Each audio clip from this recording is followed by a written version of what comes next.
ने देखा नहीं, वो हमेशा से हिंदुस्तान के साथ खड़ा हुआ। वो एक सच्चा मुसलमान है। हमारे ही नाम से बहुसंख्यक को डराया जा रहा है। हिंदू खतरे में हमारा ही नाम से आता है। ये मैं नहीं, ये देश के प्रधानमंत्री और मुख्यमंत्री लोग कहते हैं। सब ध्यान भटकाने पर काम कर रहे हैं। सबको पता है कि सच्चाई क्या है, कहाँ पे क्या है, क्या औकात पाकिस्तान की है, क्या औकात जो है किसकी है। हमारे देश में क्या कम समस्याएं हैं जो पाकिस्तान को लेके सोचे। पहले जो आज हमारा जो संविधान खतरे में है और हमारा जो चुनाव आयोग जो है जो वोट चोरी करा रहा है। तो ओवैसी ने कहा है पाकिस्तान को कि सुधर जाओ, हमारे पे ब्रह्मोस्त्र है। ये क्या मतलब, क्या ओवैसी के मन में उबाल आ गया है क्या? जिस तरीके से पाकिस्तान जो हरकत कर रहा है, बार बार उछल रहा है, जबकि है छोटा सा स्टेट, तो उसको सबक सिखाना बहुत ज़रूरी था। और ओवैसी सबसे बड़ा देशभक्त है, लगता है आपको? बिल्कुल। और संविधान का इतना बड़े ज्ञाता है वो। नहीं, ज्ञाता तो वो आदमी है। हाँ। लेकिन इस बार पाकिस्तान को एकदम धमकी दे दिया। वो हमें आपने देखा नहीं, वो हमेशा से हिंदुस्तान के साथ खड़ा हुआ। वो एक सच्चा मुसलमान है और सच्चा देशभक्त है। वो उसने ये ताकीद किया है, क्योंकि और उसके ताकीद करने का मतलब है 140 जो जितने भी 20 करोड़ मुसलमान यहाँ रहते हैं वो ओवैसी के साथ हैं। उनकी बात सुनते हैं बहुत बारीक तरीके से। अगर वो पाकिस्तान के खिलाफ है तो वो जान रहा है कि ओवैसी अगर पाकिस्तान के खिलाफ है, पाकिस्तान है भी खराब।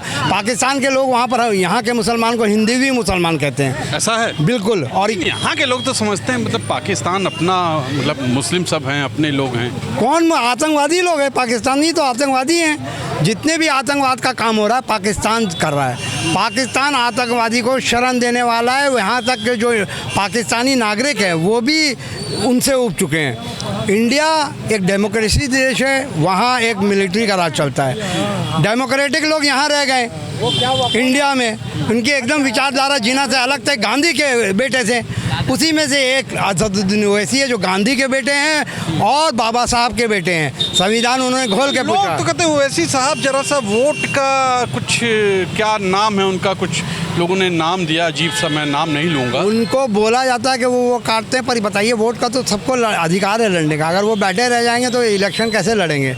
उनका ये राइट है कि वो लड़ें।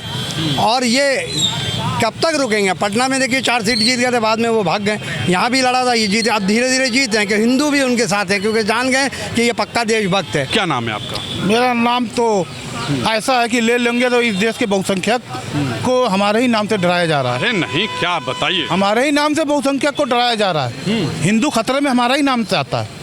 ये मैं नहीं, ये देश के प्रधानमंत्री और मुख्यमंत्री लोग कहते हैं। लेकिन नहीं, ओवैसी ने तो कहा है कि ओवैसी तो कह रहे हैं, पाकिस्तान को खुलेआम बोल रहे हैं कि सुधर जाओ, हमारे पास भी परमाणु है। देखो, ओवैसी को नाम लेने की जरूरत ही नहीं थी। ओवैसी तो अपनी देशभक्ति साबित करने में लगे हुए हैं।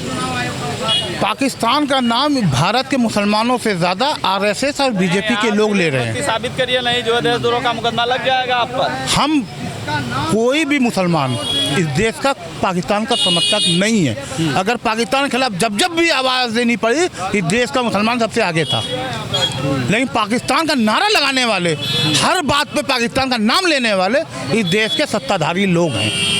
तो मोहब्बत कौन करता है, दिखावा कौन करता है, ये समझ में जिस देश की जनता को आ रहा है। देखिए, ओवैसी हो, चाहे मोहम्मद वसीम हो, चाहे सादिक हो, चाहे जब्बार हो, अगर बात माइनॉरिटी से होगी तो सारी माइनॉरिटी देशभक्त है। उससे कुछ अलग नहीं है। हम यहाँ पैदा हुए, मेरे बाप दादा पैदा हुए, उनसे ही पहले लोग पैदा हुए। हमें 100 साल बाद भी खोदोगे तो हम इसी मिट्टी में निकलेंगे और आगे भी से दफन होंगे, आगे भी निकलते रहेंगे। अब बात रह गई पाकिस्तान की बात। हमारे देश में क्या कम समस्याएं हैं जो पाकिस्तान को लेके सोचे। पहले जो आज हमारा जो संविधान खतरे में है और हमारा जो चुनाव आयोग जो है जो वोट चोरी करा रहा है और जो देश का सबसे बड़ा गद्दार चुनाव आयोग है, इसको तत्काल इसको जेल में डालना चाहिए, नहीं तो उनको फांसी देना चाहिए, राजद्रोह मुकदमा दर्ज होना चाहिए।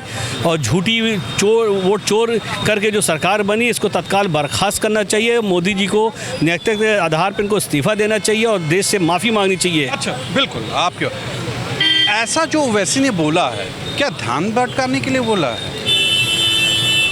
देखिए, ध्यान भटकाने बारे में इस समय पाकिस्तान का मुद्दा ला करके तो ये सच में ध्यान भटकाने वाली ही बात मानी जाएगी, वरना इस तरह के बचकाना बयान ओवैसी साहब इतने बड़े लीडर हैं, उनको नहीं देना चाहिए था, क्योंकि ये ठीक देश के लिए नहीं है। और हमारा देश का वैसे भी किसी भी देश से हमारे ताल्लुकात अच्छे नहीं है, नेपाल से हमारे अच्छे नहीं है, पाकिस्तान से अच्छे नहीं है, श्रीलंका से अच्छे नहीं है, चाइना से अच्छे नहीं, मिडिल ईस्ट से हमारे कहीं से भी संबंध भारत के आज के समय में किसी से अच्छे नहीं है। ओवैसी के साथ आप हैं?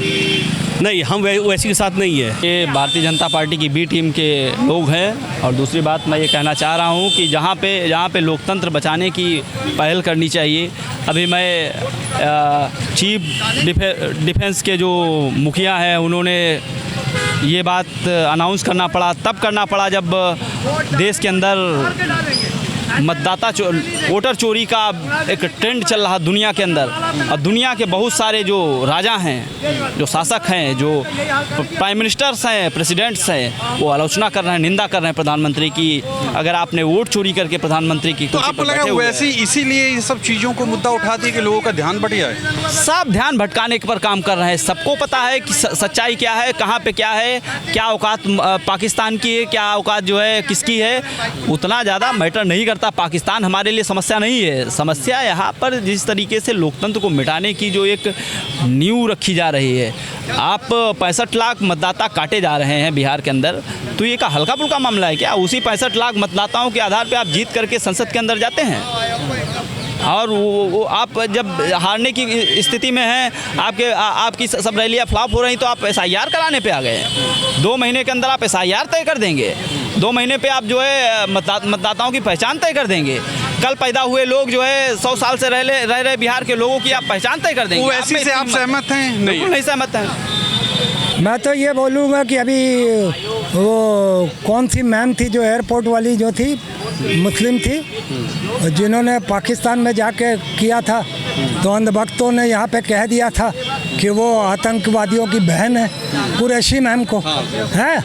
तो मैं पाकिस्तान को बताना चाहता हूँ, जो यहाँ मिसाइल मैन था ना, वो भी तुम पाकिस्तानियों का, आतंकियों का भाई था, जो हिंदुस्तान में, जो आज दुनिया में नहीं है, जो जिन्होंने वो बनाया था। वो ऐसे ने कहा कि सुधर जाओ वरना ब्रह्मोस हमारे पास भी है, मतलब परमाणु बम हमारे पास भी है, जैसा उन्होंने बोला पाकिस्तान ने कि हमारे पास परमाणु बम है, अगर आप पानी रोकेंगे तो। क्या सोचते हैं? मैं सर यही तो कह रहा हूँ, इन दोनों देशों की यही तो एक मूर्खता है, पागलपन है। वो उधर से वो आग उगलते हैं धर्म जाति की, ये इधर से धर्म जाति की आग उगलते हैं। हमारी कुरैशी मैम जाती हैं तो कह देते हैं आतंकवादी की बहन है। और तो मिसाइल मैन भी तो इस आतंकवादियों का भाई था, जो मुसलमान है, जिसने मिसाइल बनाई जिसने।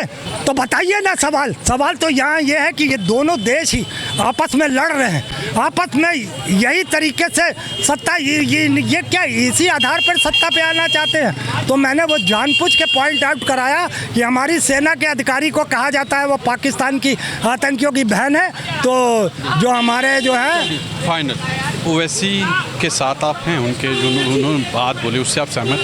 नहीं, ओवैसी साहब चूँकि पढ़े लिखे हैं, बैरिस्टर हैं, एक सांसद हैं, एक सभ्य भाषा में बोलने वाले हैं। और देख लीजिए जब 22 तारीख को पहलगाम हुआ था, किस तरीके से ओवैसी साहब ने पूरे देश भर में मोर्चा थाम लिया था, और पाकिस्तान को किस तरीके से जलील किया था उन्होंने। तो कहीं ना कहीं देशभक्ति पे उनकी सवाल क्यों उठाए जाते हैं, क्यों उन्हें आतंकी का भाई बताया जाता है, क्यों वो कुरैशी मैम को आतंकियों का भाई बताया जाता है। ये भाजपा का चरित्र है, ये इनके एजेंडे में नफरती एजेंडा चलाना।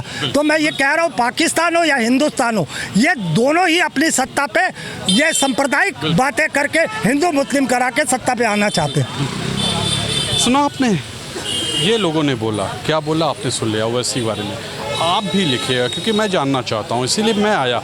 आपको लगता होगा कि मैं एक खबर करने आता हूँ, ऐसा नहीं, मैं खुद जानने भी आता हूँ कि लोग क्या सोचते हैं, और आपसे भी मैं जानना चाहूँगा कि आप क्या सोचते हैं। ओवैसी ने ऐसा जो बयान दिया उससे आप सहमत हैं, या आपको भी लगता है कि ये भटकाव के लिए, मुद्दे से हटने के लिए ऐसी चीज़ें बोली गई, या ओवैसी आपको कैसे लगते हैं? आज के लिए इतना ही। कैमरा पर्सन विक्की और सहयोगी ब्रिजेश के साथ तुषार शर्मा का नमस्कार।